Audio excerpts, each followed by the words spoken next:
So what's going on, toxic gamers? I cannot believe it. What the hell is going on right now in the Call of Duty scene? Everybody's going around, man. Suckers are beefing big time. It seems like that the BBC era, the BBC is going offline right now. BBC bundle, I should say, is going offline. The homie Face Jev was caught looking like this as well. And yeah, 2025 has been crazy. Like Trump going full mode gang, Trudeau is responding, right? Trump tariffing everybody out there.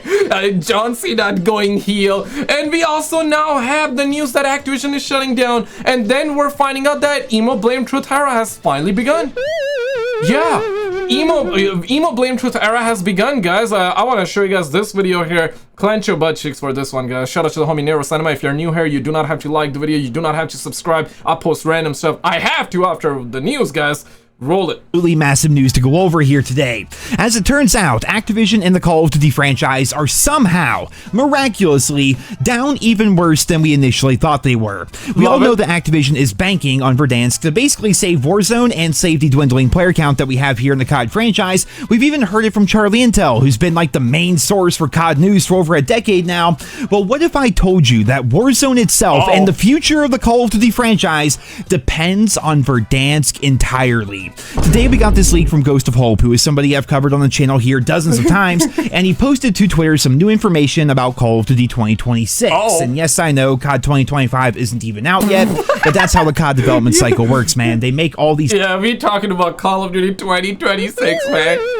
Damn, man, what is going on? And of course, this year we're gonna be getting like a Black Ops 2 remake, essentially, so it's gonna be a new game, but it's gonna have remaster maps from the original Black Ops 2 2012. And it's gonna be a sequel to the latest Black Ops 6, right? And it's gonna have new maps, new content, but it's also gonna have old stuff. It's gonna be like the Modern Warfare 3 of 2023. Essentially, right? That's the idea behind it, and based off of the player base, bro. Black Ops 6, who would have thought? 4 years, 4,000 devs. Actually, it was 3,000 devs, but it sounds better to say 4 years and 4,000 devs. Bruh. But it was really 4 years, okay? 4 years and 3,000 devs, okay? 4 years, 3,000 devs. And players just dropped out of the sky on this game, bro. Players started dropping big time, and now we're finding out that, bro, that the bundle that started it all, that the friendly BBC online bundle, it may go offline. It really may go offline, guys. Like I could not believe it. I can't. I just can't. Damn, man. And yeah, the homie emo blame truth, bro, like we're in the emo blame truth era right now. Blame truth out there doing helicopters with his Willy. Pause, but it's the truth. It is the truth. Roll it. These things years in advance, which might be the reason why they're so out of touch with their community, but regardless, here we see exclusive details for Modern Warfare 4 2026. No old gen support, traditional UI like the older games, more traditional than Black Ops 6 anyway, engine being overhauled to address the Modern Warfare 2 problems like visual clutter and etc., being developed on dev kits for the next Xbox, and no Warzone 3 if Verdansk fails to retain current/returning players. Now, this is all pretty big news in actuality, right? I mean, it's being made on next-gen hardware, visual clutter is going away with no... And yeah, rumors, we had these rumors, and I remember making a video on it. I mean, it wasn't even rumors. It was like, you know, when Activision was beefing, when Xbox was beefing, when PlayStation was beefing, right? Microsoft was beefing to acquire the rights of Activision because those suckers actually bought it, right? So while they were beefing in a courtroom, or the courtroom documents actually revealed to us that PlayStation 6 will be coming out probably around 2027, 2028, but however, a next-gen Xbox will be coming out in 2026. And that's exactly what we're now finding out, that by the end of next year, it's very likely we're gonna have a next-gen Xbox. And it makes sense, right? Because they're gonna drop it. They didn't do a mid-gen refresh. PlayStation did it, therefore now they're gonna wait a little bit, but Xbox, they're not doing a mid-gen. They're just skipping all that, and they're going to the next-gen console, baby. And honestly, that's a good idea on Xbox. If they really want to succeed, they need a head start. They need a year, 2 years early head start in comparison to the next gen PlayStation, or aka the PlayStation 6. So yeah, not a shocker, not a shocker. overhauled engine. It won't be held back by last gen, which will be huge. We've heard COD 2025 is going to be held back by last gen. But the biggest thing, of course, was right there at the very freaking end, man. If Verdansk does not blow up and save the dwindling player base for Warzone and Black Ops 6, the plan, at least as of right now, and of course it is subject to change, but the plan is to stop innovating Warzone. Holy shit, ladies and gentlemen. Like, I can't believe what I'm reading here. I mean, it's no secret that Warzone's been on decline for a while. The plan is to stop innovating? You suckers crazy? You suckers have stopped innovating a long time ago. A long time ago. Y'all suckers have stopped innovating long time ago. What do you mean now that you're gonna stop innovating? What, bruh, y'all suckers stopped innovating a long time ago. So if you did stop innovating a long time ago, and now you're saying you're gonna stop innovating, what? Like that means that we ain't gonna even get anything at all from these suckers. What the hell?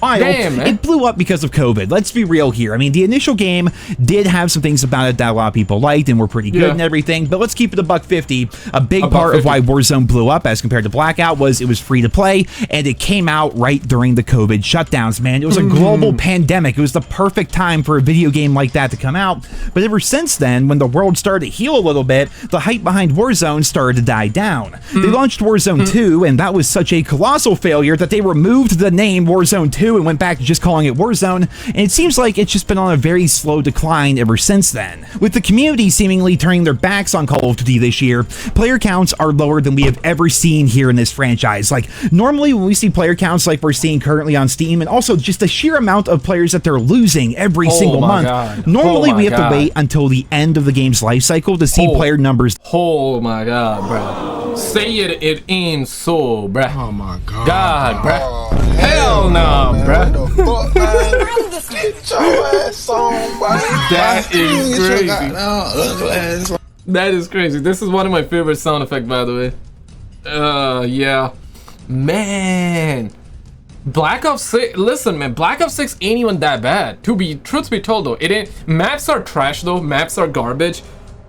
Zombies is lacking personality. What I mean by this is zombies crew, storyline, good intro cutscene, because they turned zombies into a Warzone fest. But truth be told, though, zombies this time was way better than the last couple years, right? But it wasn't as good as Black Ops 3 nor Black Ops 2 zombies, which is a sad reality, because Black Ops 2 zombies came out 2012 and they were updating it in 2013 with zombie maps, DLC maps, and all that. And Black Ops 3 zombies was just amazing, you know? Some did not like it, but overall it was a massive success. They also released DLC 5. That's how big zombies was for Black Ops 3. You know, and it was, and I remember DLC 5 Zombie Chronicles sold so much that it became the #1 best-selling DLC of all time, and I believe even to this day it's the #1 best-selling DLC that's paid, you know, like it was 40,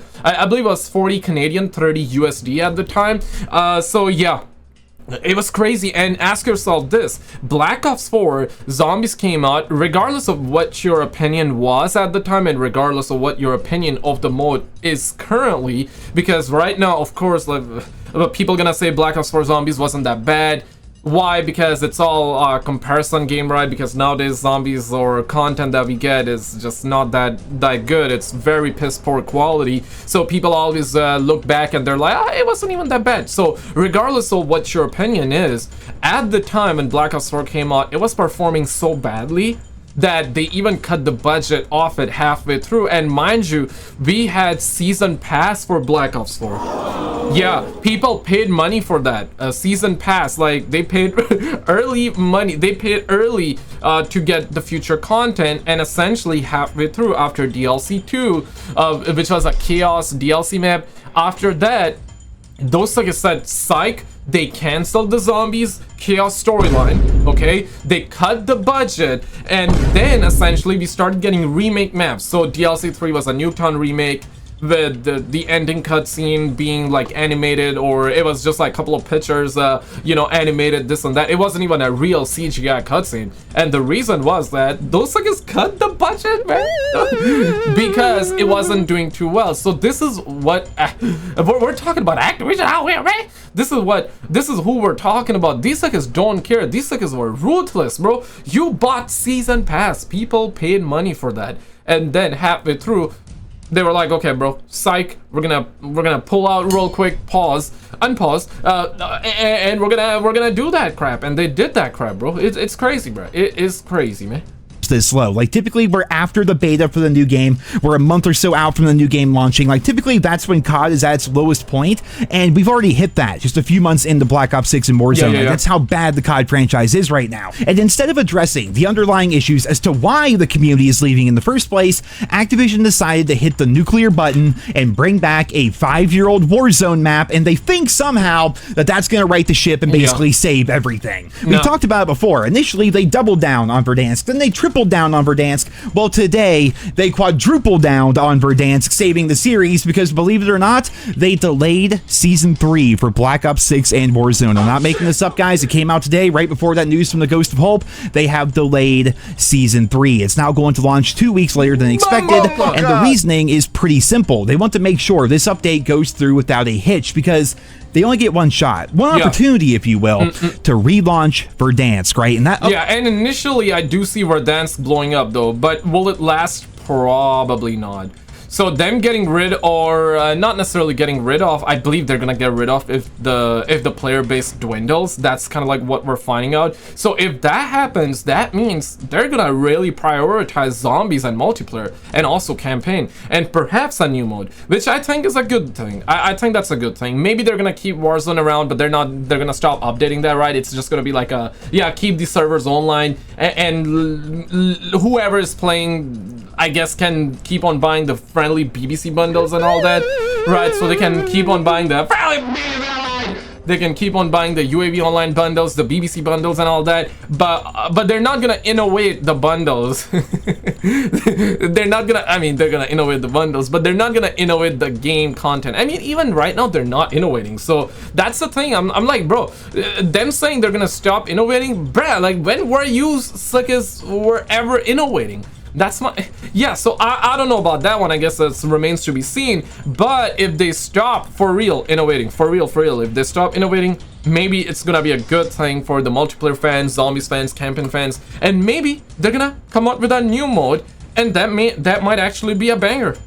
You never know. I mean, if you're gonna think optimistically, that's how maybe. Update is going to make or break Warzone and potentially the Call of Duty franchise as a whole. If millions of people start flooding back into the game and player numbers rise and the community is hyped, then Call of Duty will be back on the right track, at least in Activision's mind. And it's important to remember that their version of Call of Duty being on track, or their version of a good COD, is very different than our version of COD being on the right track and being a good game. Like, the two things are night and day different. Activision only seems to care about the bottom line. They need people in Warzone because they need those people buying battle passes and bundles. Plain and simple, right? It's a free-to-play game. They make their money from microtransactions. That's money, my friend, money. All they care about. It's going to look so bad for them when they have to report to their shareholders that they lost so many players this year, and subsequently money went down as a result, because like any company, Activision is beholden to their shareholders. If people aren't buying all the shit in the shop, then the Call of Duty money-making machine slows down. They lose investors, and then they're forced to go in a different direction to try to make their money back. If the launch of Verdansk is met with a ton of bugs and cheaters and just an overall, underwhelming reception from the community, then Warzone is going to be cooked. Plain and simple. Ghost said there would be no quote-unquote Warzone 3 if that happens, which could mean a couple of different things. Number A, it might mean that there will just be no new version of Warzone, no new map. It may not even be updated. I think they're just, I think that's probably what they're gonna do. They're just gonna pump the brakes completely. They already have pumped the brakes, so let's keep $150, homie. Let's keep $150, right? But yeah, man, we definitely need the Call of Duty fans right now, man. We need, or I should say, the Call of Duty fans really did say that. F all that. Be out, bitch. Be out, bitch. Yeah, that is crazy, man. Call of Duty fans, bruh, I swear to God, man. I think Call of Duty fans are waking up, man. It's good to see people waking up, though. So, but when Verdansk drop, people gonna forget about all that. They're gonna jump on the game for a little bit, get their quick little dopamine, and then they're gonna peace out, and then maybe something is gonna be changed, bro. Yeah, I haven't played Call of Duty in a while, bro. That's crazy. And every time I do play Call of Duty, it's like 20 minutes, 30 minutes, and then I'm like piecing out, though. You know, I haven't even bought a battle pass, none of that. Like, damn, man, it's sad, bro, because I grew up with Call of Duty. I really did grow up with Call of Duty, and I would play every day, buy the game every year, play it every day. But now it's, I mean, months go by, and I play once in a while, once or twice a month. Yeah, man, it's sad, though. It really is sad, bro. But they gotta fix new weapons or new points of interest when each new game comes out. And number B, it will just stagnate even more than it already has. Like, Warzone itself, I don't think is ever going to go away because it's a free-to-play battle royale, and just keeping the lights on, essentially, should be enough for them to make money. But the amount of time, effort, energy, and resources that they're currently putting into Warzone, they're probably going to stop that because they're not getting enough of a return on their investment. Now, until all this happens, we won't know exactly how they're going to handle things, but my guess is they're probably just going to keep Verdansk. They'll probably keep Rebirth Island, maybe Area 99, and then just let the game coast. They might add a new weapon here or there, just like a little something to keep people maybe slightly interested, but nowhere near to the extent of how they've been handling the game over the course of the past couple of years. Yeah, same. That's what I think they're gonna do. And eventually, like a couple of years later, they're probably gonna shut down when no one is playing and when we have Call of Duty 2055 out there, you know what I'm saying? But did you see this video? Apparently Navy SEAL released this video, and this soldier in real life actually drops it and prestiges in real life. Click on this video on the screen. I swear to God, this was the craziest video I saw on YouTube, man. Check it out and I'll see you.